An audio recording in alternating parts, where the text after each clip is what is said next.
When I was a kid, I never thought that I would be looking at reflections of traffic and people, objects, shapes, in a face mask that wasn't to be attached to a space helmet.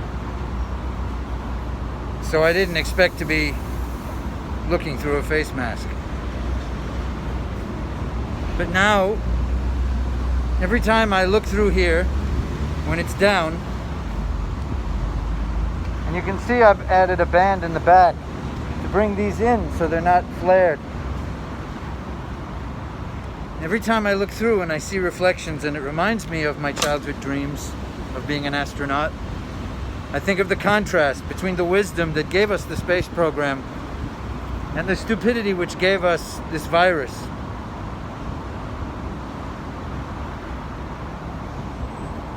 I also thought when I was younger, when I thought about death, that I would be looking at a world that was getting better and better as I reached my final days. And I imagined that I would feel regret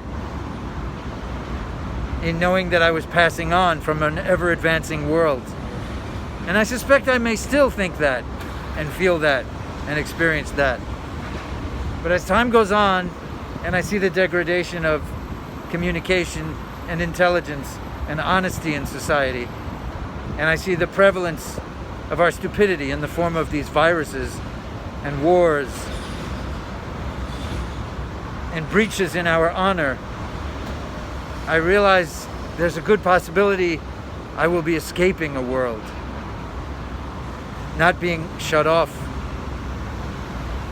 from a beneficial and thriving one. So that's what I think when I look through my face shield. That the world is getting worse than the one I imagined as a boy. Except for technology, which also poses a threat to us.